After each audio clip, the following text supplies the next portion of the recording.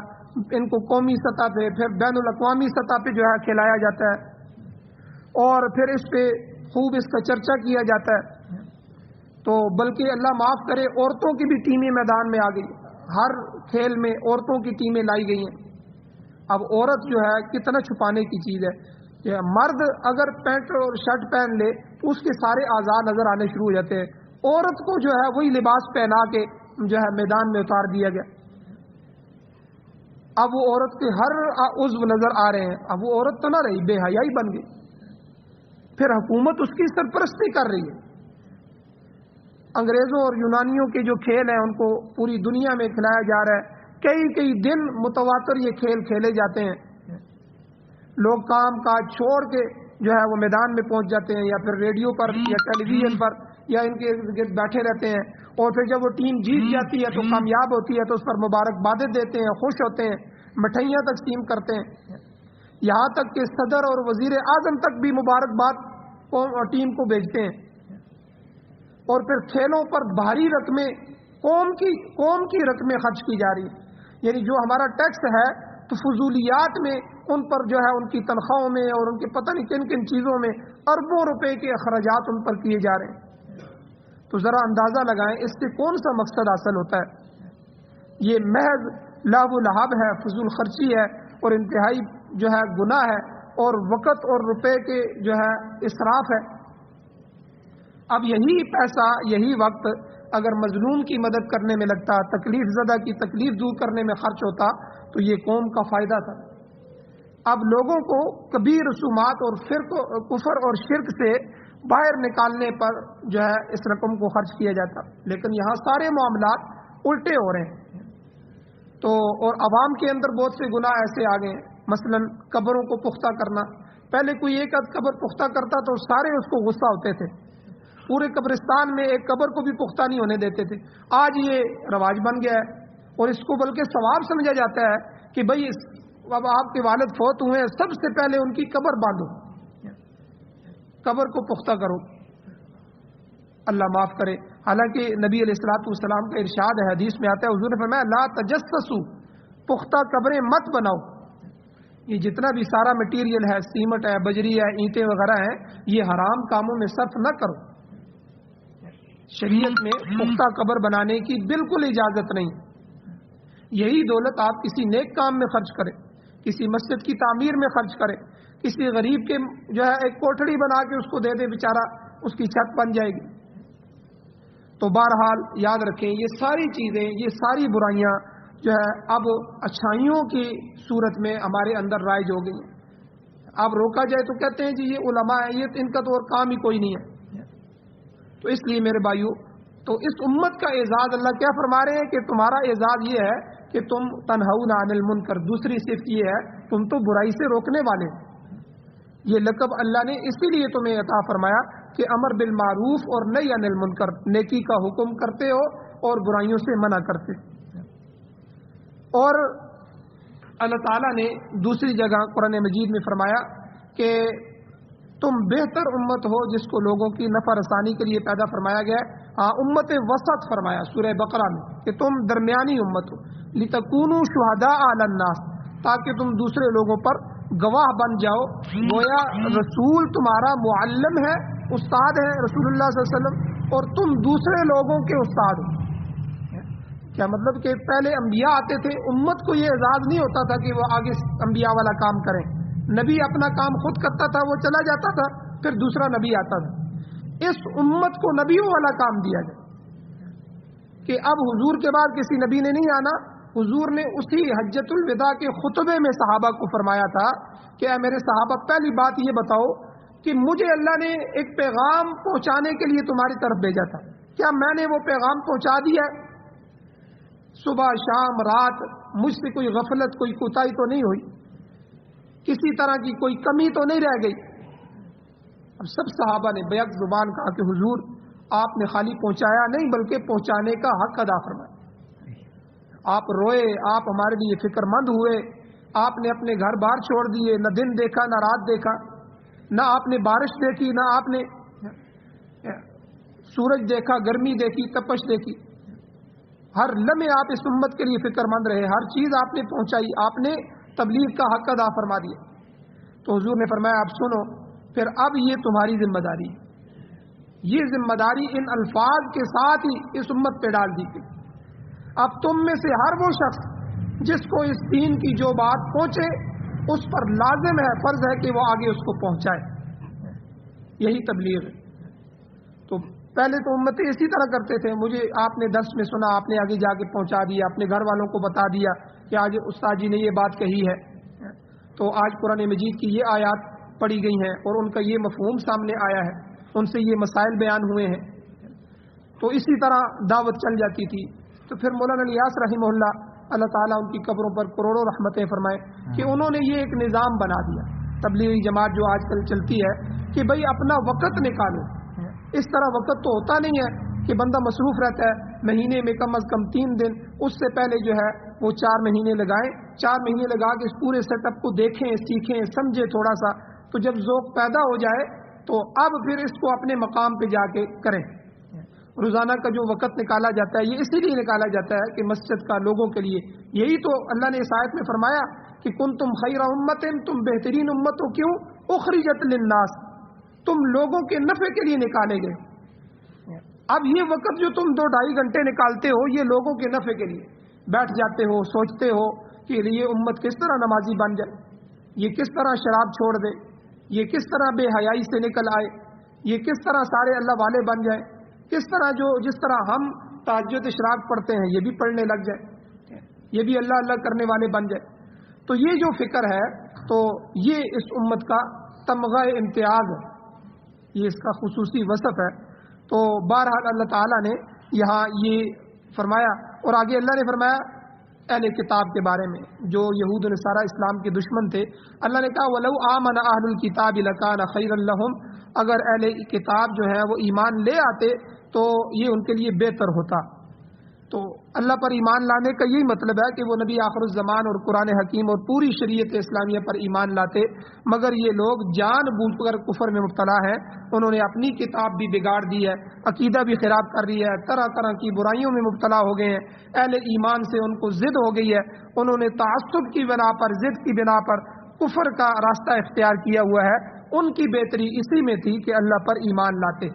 پھر آگے اللہ نے فرمایا منہم المؤمنون, ان میں سے بعض لوگ ایماندار بھی ہیں کہ کچھ لوگ ایمان بھی لائے ہیں. حضور علیہ الصلوۃ والسلام کے زمانے میں مدینے کے 10 بڑے یہودی علماء میں سے عبداللہ ابن سلام رضی اللہ تعالیٰ عنہ یہ بڑے عالموں میں سے تھے, یہ بھی مسلمان ہوئے. ان کے بعد ساتھی بھی مسلمان ہوئے, شاگرد مسلمان ہوئے, کئی یہودی اور بھی مسلمان ہوئے. لیکن اللہ کہتے ہیں ان میں سے کچھ مسلمان ہوئے. وَأَكْثَرُهُمُ الْفَاسِقُونَ, اکثریت ان کی فاسقوں پر مشتمل ہے کہ یہود و نصارہ کی اکثریت آج بھی کفر میں ہے. تو نزول قرآن کو 1400 سال سے زیادہ عرصہ گزر گیا ہے مگر یہ لوگ ابھی تک کفر پر ڈٹے ہوئے ہیں. عیسائی عیسیٰ علیہ السلام کو خدا کا بیٹا مانتے ہیں, ایک کی بجائے 3 خدا مانتے ہیں. بناوٹی انجیل پر ان کا ایمان ہے. یہودی ان سے بھی زیادہ خباثت میں مبتلا ہے. تو بہرحال آگے اللہ تعالیٰ نے اہل ایمان کو تسلی دی کہ لن یضروکم الا اذى, اے اہل ایمان یہ جتنی مرضی کوششیں کر رہے ہیں تمہیں ہرگز تکلیف نہیں دے سکتے. یہ یہود و نصارہ تمہیں ضرر نہیں دے سکتے. الا اذى یعنی بڑی سازشیں ان کی کامیاب نہیں ہوں گی. زبانی چھیڑ چھاڑ, الا اذى, اذى تکلیف کو, اس تکلیف کو کہتے ہیں کہ زبان سے کسی کو تکلیف دی جائے. جیسے حضور علیہ السلام کے زمانے میں یہودیوں نے مسلمانوں کے خلاف بڑی بڑی سازشیں کی مگر اللہ نے ہر سازش کو ناکام فرما دیا. البتہ زبان سے وہ حضور کو اور مسلمانوں کو کچھ تکلیف دیتے تھے, کچھ جملے کہہ دیتے تھے. تو اللہ نے ایمان والوں کو فرمایا وَأَنْتُمُ الْأَعْلَوْنَ إِن كُنتُم مُؤْمِنِينَ, تم ہمیشہ اگر ایمان پر قائم رہو گے اللہ تمہیں بلند فرماتے رہیں گے. یہ اللہ کا وعدہ ہے, اللہ تمہیں کبھی ذلیل نہیں ہونے دیں. اور اللہ نے فرمایا وَإِن يُقَاتِلُوكُمْ, اگر اہل کتاب تم سے لڑائی کے میدان میں آ جائیں, ٹھیک ہے, میدان میں نکل کے آ جائیں ایمان والوں سے, تو يُوَلُّوكُمُ الْأَدْبَارَ, وہ آخر کار اپنی دوبر پھیر کے پیٹ پھیر کے بھاگیں گے۔ آپ دیکھیں یہ جو جنگ ہوئی ہے افغانستان میں، یہ جنگ ہوئی یہودیوں اور عیسائیوں کی ہے۔ یہ عیسائیوں نے کراس وار صلیبی جنگوں کے نام سے صدر بش نے اس کا اعلان کیا تھا، اور پیچھے یہودی تھے۔ یہودی اور عیسائیوں کی یہ جنگ تھی ایمان والوں کے ساتھ۔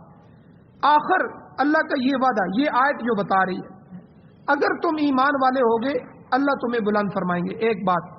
اور دوسرا کہ ان یخذلکم فمن ذا الذی ینصرکم من بعدی، تمہاری بدعمالیوں کی وجہ سے اگر تو خدا تمہیں رسوا کر دے تو پھر تمہارا کوئی مددگار نہیں ہوگا۔ اللہ قرآن میں خود فرماتے ہیں تم بدعمال ہو جاؤ گے، پھر رسوا ہو جاؤ گے، پھر تم اللہ پہ گلہ نہیں کر سکتے۔ جب تم نے اللہ کو چھوڑ دیا، ایمان کو کمزور کر دیا، پھر اب دیکھیں برما کے جو مسلمان ہیں وہ اٹھ کے جہاد نہیں کرتے، مار کھا لیتے ہیں۔ کشمیر کے مسلمان ہیں، مار کھا لیتے ہیں، آگے جہاد نہیں کرتے ان کو۔ اور فلسطین کے مسلمان ہیں تو اب ان کو 70-80 سال ہو گئے ہیں، اور انہوں نے 21 سال میں فیصلہ کروا لیا۔ ان کے خلاف لڑنے والی ایک طاقت ہے، ادھر انڈیا ہے کشمیر میں، ادھر برما کی اپنی حکومت ہے، اور وہاں یہودی ہیں، چند یہودی ہیں جو فلسطینیوں کو تنگ کر رہے ہیں، اور ان کے خلاف پوری دنیا آ گئی۔ 60 ممالک تو میدان میں آئے اور باقی سارے ان کے معاون بنے۔ لیکن کیا تھا؟ ایمان کی طاقت تھی۔ تو اللہ تعالیٰ نے بتا دیا کہ آج 14 صدیاں گزرنے کے بعد بھی اگر کوئی ایمان کے ساتھ آئے گا، حالانکہ یہ ایمان وہ نہیں ہے جو صحابہ کا ہے، لیکن بہرحال پھر بھی ان کا ایمان نظر آ رہا تھا، چند کمزوریوں کے ساتھ بھی ایمان کی پختگی تھی۔ تو اللہ تعالیٰ نے یہی وعدہ سچ فرما دیا۔ اللہ نے کہا لن یضروکم الا اذی، تمہیں کبھی بھی یہ نقصان نہیں دے سکتے۔ ہاں زبان سے بک بک کرتے رہیں، یہ ان کا کام ہے، کبھی میڈیا کے ذریعے، کبھی پوری دنیا کے جو ہے وہ ٹی وی چینلوں پہ آ کے کبھی کیا کہتے ہیں، کبھی یہ ان کا کام ہے، یہ کرتے رہیں گے۔